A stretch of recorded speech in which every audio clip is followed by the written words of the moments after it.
기도하겠습니다. 사랑해 주님, 오늘도 할렐루야 성가대 찬양을 통해 귀한 은혜 함께 나누게 하시니 감사합니다. 우리의 예배 가운데 특별히 주의 말씀을 듣는 이 시간 가운데에 우리에게 왕으로 임재하여 주시옵소서. 하나님을 높이며 찬양하며 말씀을 듣고 깨달아 주의 백성답게 살아갈 수 있는 새로운 다짐을 세우게 하여 주시옵소서. 예수 그리스도의 이름으로 기도합니다. 아멘. 네, 우리 앞뒤 좌우에 계신 분하고 샬롬하고 인사를 한번 나누겠습니다. 네, 감기 걸리신 분 없으신가요? 날씨가 정말 이제 너무 많이 추워졌는데요. 추운 날씨 가운데에도 예배의 자리로 나온 우리 성도님들께 주님께서 주시는 평강 또 은혜가 넉넉하게 채워지시기를 축복합니다. 12월 첫째 주일입니다. 항상 이맘때쯤이면 매년 우리가 똑같이 하는 생각 있죠.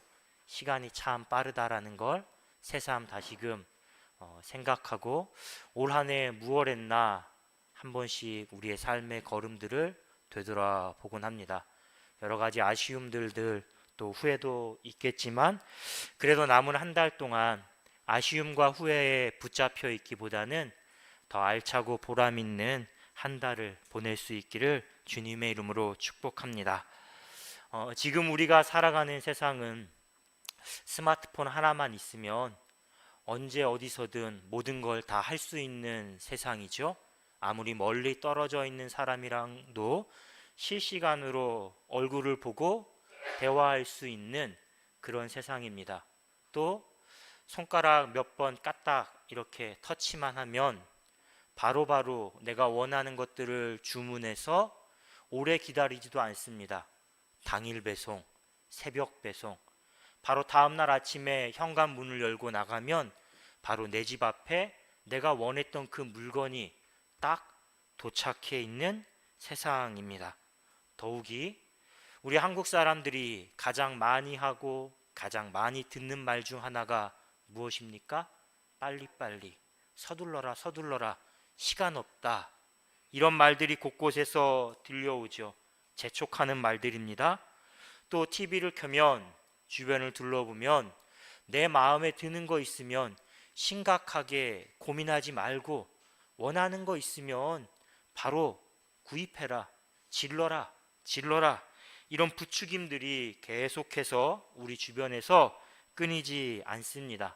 상황이 이렇다 보니까 우리는 내가 지금 무엇을 기다리고 있나, 왜 기다리고 있나, 기다림의 대상이나 이유에 대해서 그것과 상관없이 기다린다는 것 자체를 참 힘들어합니다. 싫어하죠. 그리고 뭔가 기다린다라는 걸 어리석은 일이다, 불필요한 일이다 라고 생각을 합니다.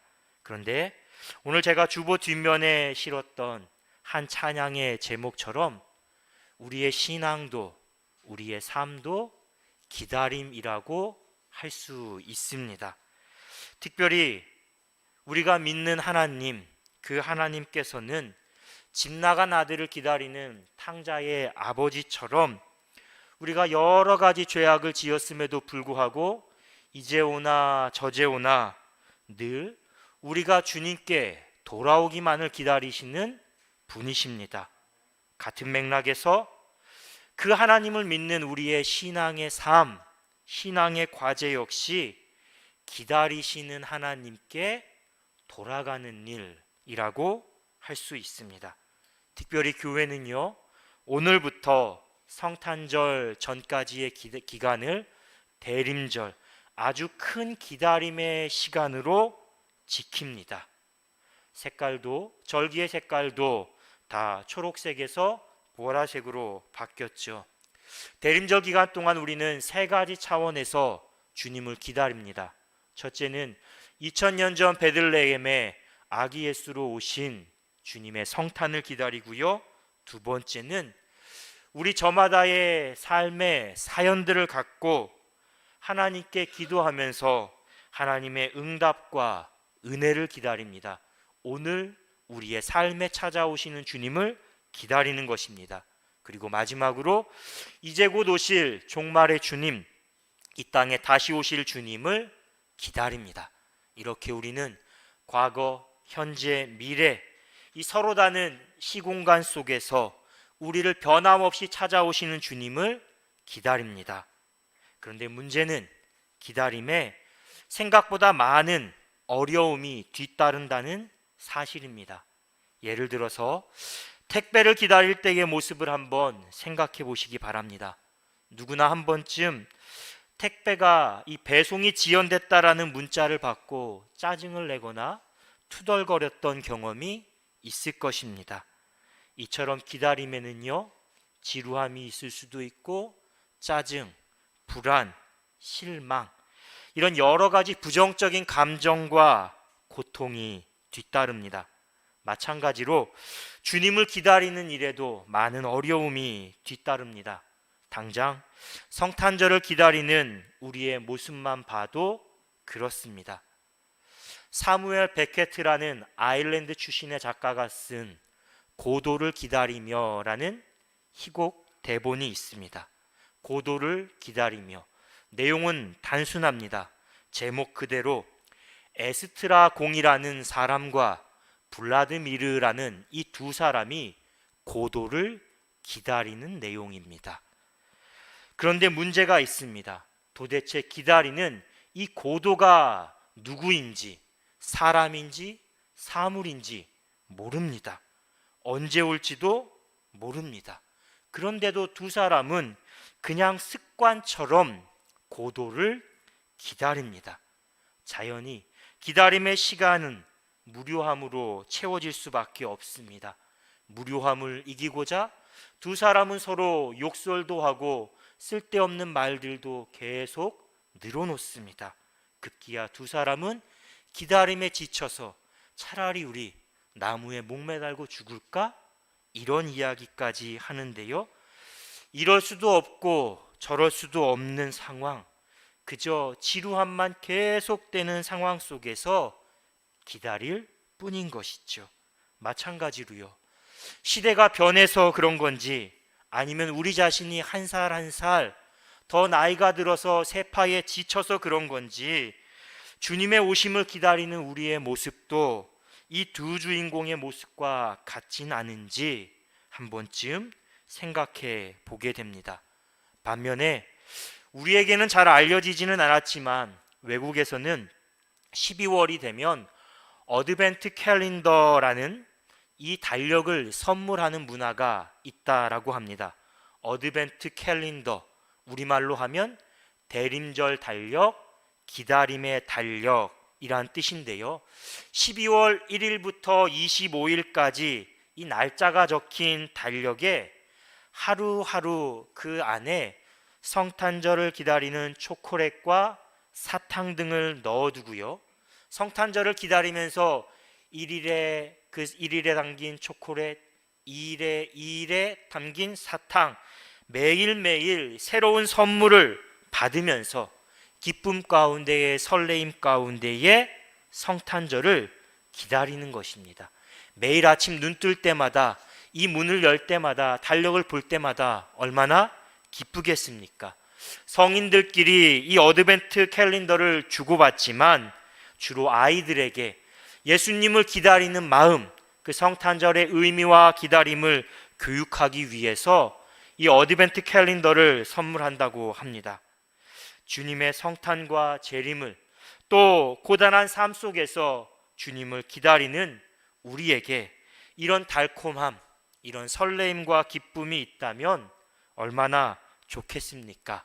이런 바람으로 이 시간에 정말 누구보다 간절하게 주님을 기다렸던 욥을 통해서 우리가 이 기다림의 시간을 어떻게 보내야 하는지 기다림의 지혜에 대해서 함께 나누고자 합니다. 계속해서 우리가 말씀을 통해 살펴본 것처럼 욥은 하루아침에 모든 걸 다 잃어버렸습니다. 재산도 자녀도 건강도 모든 걸 다 잃고 큰 고통 가운데에 있습니다. 여기에 더해서 형제들도 친척들도 가까운 사람들도 다 욥을 떠났거나 욥을 원수처럼 여기고 자신의 아래에서 일하던 종들도 아이들까지도 욥을 다 무시하고 조롱합니다. 욥의 곁에 함께 있는 사람이라고는 새 친구밖에 없습니다. 하지만 차라리 없는 게 낫다라는 말처럼 이 새 친구가 욥에게 아무런 위로와 도움이 되지 않습니다. 그저 인과응보, 이 하나의 논리로 네가 하나님께 죄를 지었으니까 지금 이 벌을 받고 있는 것이다, 계속해서 욥을 비난하고 정죄합니다. 더욱이 욥과 친구들의 논쟁이 이어질수록 친구들은 점점 더 거칠게 욥을 몰아세웁니다. 예를 들어서 오늘 본문 바로 앞장인 22장은 욥과 세 친구들이 세 번째로 논쟁을 시작하는 장면입니다. 이 장에서 친구들 중 가장 연장자인 엘리바스라는 친구가 욥에게 여러 가지 죄악의 목록들을 열거하면서 욥 네가 이 죄들을 지었음이 틀림없다, 이렇게 욥을 공격합니다. 또 욥에게 욥 네가 하나님은 아무것도 보지 못하고 알지 못하시는 분이다, 이렇게 비난하지 않았냐, 모욕하지 않았냐 라고 이야기하는 거죠. 물론 욥은 이 같은 죄를 저지르지 않았습니다. 저지르지 않았기 때문에 비난하는 엘리바스 자신도 이걸 보고 들을 수 없었습니다. 그럼에도 엘리바스는 욥 네 죄가 크다, 끝이 없다, 그러니 너의 고난은 자업자득이다, 이렇게 욥을 비난합니다. 고 신영복 선생님께서 어려움에 처한 누군가를 위로하고 돕는 것은 우산을 들어주는 것이 아니라 비를 맞고 있는 그와 함께 비를 맞아주는 일이다 라고 이야기했습니다. 그 말씀을 오늘 욥의 친구들에 비유해 보면 욥의 친구들은 함께 비를 맞아주거나 우산을 씌워주는 것이 아니라 가지고 온 우산을 가지고 욥을 두들겨 패고 있는 것이죠. 이미 몸과 마음이 모두가 다 만신창이가 된 욥에게 넌 죄인이야, 죄인이야, 이렇게 낙인까지 찍으면서 욥을 더 고통스럽게 만듭니다. 오늘 우리가 읽은 본문 가운데의 1절부터 7절까지는 친구들, 이 엘리바스의 공격에 대한 욥의 반응입니다. 그런데 욥은 자기가 아무리 어떤 말을 해봤자 소용없다라는 걸 알았는지 엘리바스의 말에 어떤 반박도 하지 않습니다. 대신 욥은 내가 하나님을 만나 직접 하나님께 나의 억울함과 고통을 아뢰 수 있었으면 좋겠다, 하나님을 직접 만나고 싶어 합니다. 왜냐하면 친구들과 달리 하나님은 자신을 향해 뭐라 꾸짖고 공격하기보다 그저 말없이 자기의 이야기를 들어주실 것이다. 그리고 마침내 욥 너는 죄가 없다, 무죄를 선언하실 것이라 믿고 있기 때문이죠. 소도 언덕이 있어야 비빈다, 비빌 언덕이 있어야 한다, 이런 속담이 있습니다. 속담처럼 우리에게도 삶의 모든 것이 흔들리고 그래서 완전히 뿌리 뽑힌 것 같은 지경에 있을지라도 그래도 내가 기댈 수 있는, 비빌 수 있는 언덕이 필요합니다. 아무 말 없이 가만히 내 이야기를 들어줄 수 있는 사람, 그래서 너무 화가 나지만 속상하지만 그 마음들 좀 다스리고 추스리고 내가 나로 하여금 다시 힘을 내 일어설 수 있도록 도와주는 사람이 필요한 것이지요. 남들 다 뭐라고 해도 끝까지 내 편이 되어줄 사람이 우리에게는 필요한 것입니다. 만약 그런 고마운 사람이 단 한 명도 없다면 우리의 삶의 풍경은 더 삭막해질 것입니다. 지금 욥에게는 남은 비빌 언덕이라곤 하나님 한 분뿐인 것이죠. 그래서 욥은 간절한 마음으로 하나님의 응답과 도움을 기다리고 있습니다. 그런데 8절과 9절을 보면 욥이 아무런 노력도 하지 않은 채 그냥 가만히 서서 하나님이 자신에게 찾아오기를 기다린 건 아닙니다. 말씀을 보시면 욥은 전후 좌우 동서남북 가리지 않고 하나님을 찾기 위해 그야말로 안간힘을 썼습니다. 이런 욥의 모습에서 우리가 지혜로운 기다림의 방법을 발견할 수 있는 것이죠. 대부분의 사람들은 기다림을 생각할 때 미래의 일이다라고 생각합니다. 그러니까 기다림이 종료되는 미래의 어느 시점, 그때의 상황이라 생각하는 것이죠. 그래서 우리는 그때가 언제일까, 언제까지, 얼마나 더 기다려야 할까, 그걸 생각하느라 정작 기다림 그 자체의 의미, 내가 기다리면서 뭘 해야 하나에 대해서는 놓쳐버릴 때가 참 많습니다. 하지만 기다림의 시간을 의미 있게 보내기 위해서는 마치 뱃속에 새 생명을 품고 있는 산모와 같아야 합니다. 출산을 앞둔 산모에게 가장 중요한 일은 잘 기다리는 것이죠. 그래서 산모는 시간을 때운다라는 마음으로 기다리지 않습니다. 기대와 설레임 가운데에 하루하루의 기다림, 그 시간을 행복함으로 즐깁니다.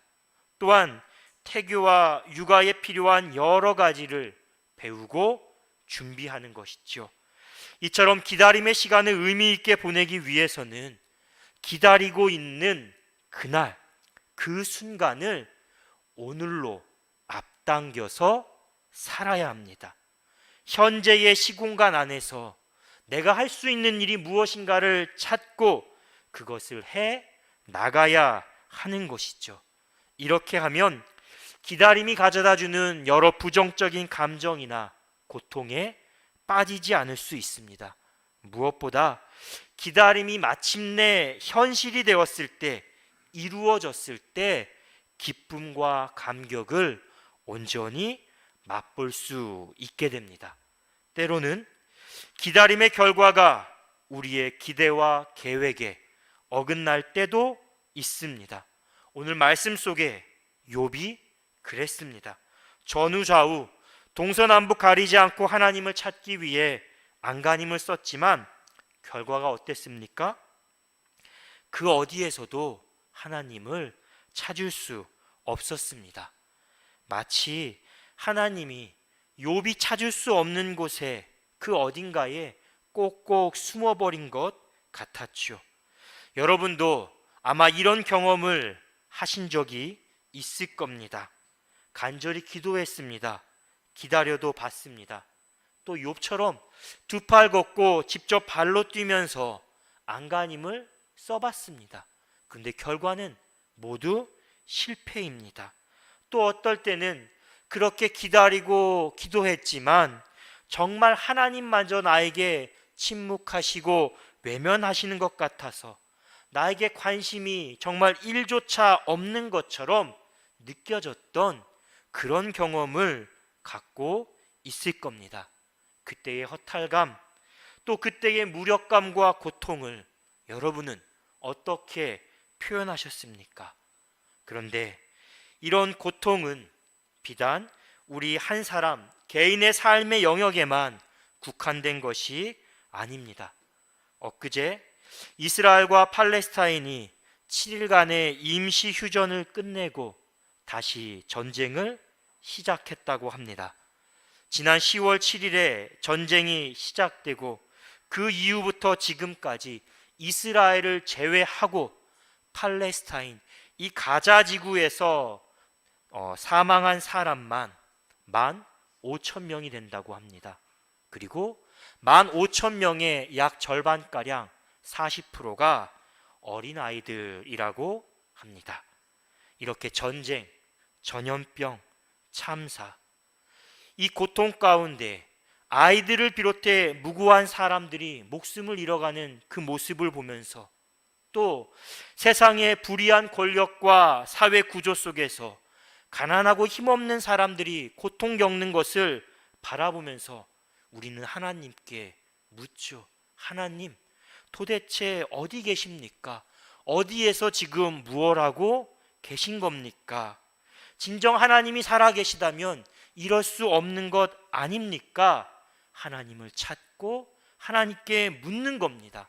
하나님께 납득할 만한 설명을 요구하는 것이죠.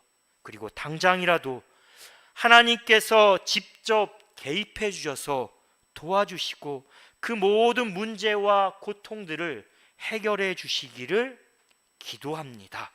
하지만 하나님께서 어떤 응답도 도움도 주시지 않을 때가 참 많습니다. 그렇게 하나님을 찾고 기다리시지만 묵묵무답, 정말 숨어 계신 것 같고 어떤 대답도 하지 않으시는 하나님을 경험할 때가 더 많습니다. 이렇게 우리의 간절한 기도와 기다림에도 하나님께 어떤 응답과 도움을 얻지 못할 때, 그때 우리는 무엇을 어떻게 해야 할까요? 욥기 3장 이후부터 욥은 이유를 알 수 없는 고난에 괴로워하면서 끝까지 하나님에 대한 믿음을 포기하지 않았습니다. 고난 속에서 바짓가랑이를 붙들고 살려달라고 외치는 사람처럼 계속해서 욥은 하나님께 매달렸습니다. 하지만 다른 한편으로 욥은 이 모든 고난을 주신 분은 하나님 아니십니까? 하나님께 묻고 따지고 불평하기도 했고 원망을 터뜨리기도 했습니다. 그런데 중요한 건 이와 같이 지난한 과정을 거친 끝에 오늘 본문 10절에 이르러 욥이 하나님을 향해 이렇게 고백한다라는 사실입니다. 본문 10절을 보십시오. 그러나 내가 가는 길을 그가 아시나니 그가 나를 단련하신 후에는 내가 순금같이 되어 나오리라. 욥기에서 우리가 가장 좋아하는 구절 중 하나고요, 또 가장 많이 인용되는 구절 가운데 하나입니다. 욥의 이 고백은 크게 두 가지로 나누어서 생각해 볼 수가 있습니다. 첫째는요, 하나님, 저는 모릅니다. 나는 알 수 없습니다. 라는 고백입니다. 종교개혁자 마틴 루터는 하나님에 대해서 두 가지로 표현했습니다. 하나는 계시하시는 하나님입니다. 또 다른 하나는 숨어 계시는 하나님입니다. 계시하시는 하나님, 숨어 계시는 하나님. 사랑하는 성도 여러분, 우리의 감각과 이성으로 이해할 수 있는 하나님이 계십니다. 자신을 드러내시는, 나타내시는 하나님이 계신 것이죠. 하지만 반면에 우리의 어떤 능력과 노력으로도 헤아릴 수 없는 하나님만의 고유한 영역이 있습니다. 인간은 오직 하나님이 자신을 나타내실 때만, 자신을 드러내시는 그만큼만 하나님에 대해 알 수 있습니다. 그러니 우리의 생각과 경험을 잣대로 하나님의 뜻을 단정할 수 없습니다. 또 마치 자신이 하나님을 다 아는 것처럼 하나님은 이렇다 저렇다, 이게 하나님의 뜻이다라고 말할 수도 없습니다. 그건 자신의 생각 안에 하나님을 가두는 교만인 것이죠. 다 알 수 없는 하나님의 뜻, 우리가 다 헤아릴 수 없는 신비로운 하나님의 길이 있습니다. 하나님이 숨어 계실 때가 있는 것이죠. 그 하나님 앞에 우리는 그저 겸손하게, 하나님, 나는 모릅니다. 나는 다 알 수 없습니다. 그 고백밖에 할 수 없는 것입니다. 두 번째 욥의 고백은 이런 고백입니다. 그러나 하나님은 다 아십니다 라는 고백입니다. 시편 103편 13절 이하에서 시인은 하나님에 대해서 이렇게 고백합니다. 아버지가 자식을 국률이 여김같이 여호와께서는 자기를 경외하는 자를 국률이 여기시나니 이는 그가 우리의 체질을 아시며 우리가 단지 먼지뿐임을 기억하심이로다. 우리는 분명 하나님에 대해 다 알 수 없습니다. 그러나 하나님은 우리의 모든 것을 다 아시고 기억하시는 분이십니다. 우리의 형편을 아시고 우리에게 가장 좋은 때와 우리가 걸어가야 할 길을 아시는 분이십니다.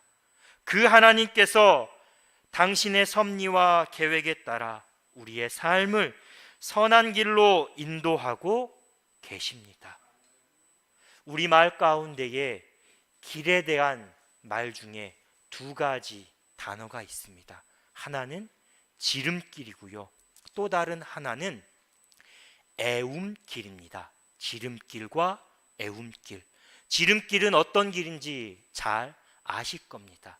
가장 최단거리, 가장 빨리 갈 수 있는 길이 바로 지름길이죠. 우리에게 찾아오시는 하나님의 길은 지름길입니다. 반면 애움길이라는 또 다른 길이 있습니다. 빙빙 돌아가는 길이죠. 굽은 길입니다. 우리가 하나님을 향해 가는 길은 돌아가는 길, 곁길로 빠지는 길, 애움길입니다.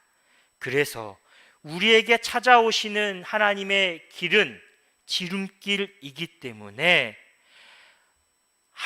우리가 돌아오길 기대하는 하나님의 기다림은 사랑입니다. 반면에 우리의 기다림은 우리에게 찾아오시는 지름길로 오시는 하나님에 대한 믿음에서 출발합니다. 나는 모르지만 하나님은 다 아신다라는 믿음을 가질 때 우리는 소망을 품을 수 있고 그 소망의 힘으로 기다림의 시간조차 사랑할 수 있게 되는 것이죠. 이렇게 생각하면 우리의 기다림은 믿음에서 출발해 소망을 거쳐서 사랑으로 완성되는 신앙의 총체적인 행위입니다. 욥은 비록 지금 까닭없는 고난과 오랜 기다림에 지쳐서 길을 잃었습니다. 헤매이고 있습니다. 그럼에도 하나님의 선하심과 예비하심을 확신하고 있습니다. 지금의 고난과 기다림이 자신을 순금처럼 더 온전하게 만들어가는 하나님의 연단이다라고 소망하고 있는 것이죠. 이렇게 하나님의 응답과 도움을 기다리며 욥 자신도 모르는 사이에 하나님에 대해서 자신의 삶에 대해서 새롭게 바라보고 이해할 수 있는 한 뼘 더 자라나는 신앙의 성장과 성숙을 이루게 된 것입니다. 주님을 기다리는 대림절입니다. 아니 욥을 통해 알 수 있는 것처럼 우리의 삶의 모든 과정들이 기다림이라고 할 수 있습니다. 하나님에 대한 실망, 하나님에 대한 믿음, 소망, 사랑으로 기다림의 시간을 더 뜻깊게 보낼 수 있는 저와 우리 모든 성도님들이 되시길 주님의 이름으로 축원합니다. 주신 말씀 묵상하며 침묵으로 기도하겠습니다.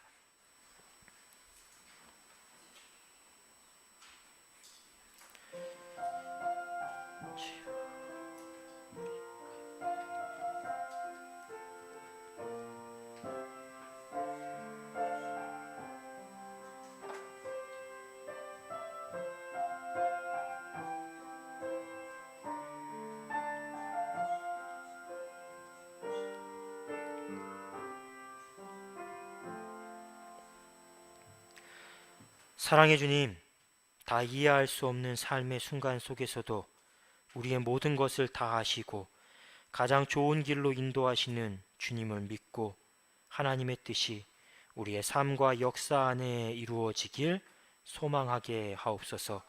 그때까지 믿음과 소망과 사랑 가운데 우리에게 주어진 길을 걸어가게 하여 주옵소서. 예수 그리스도의 이름으로 기도합니다. 아멘.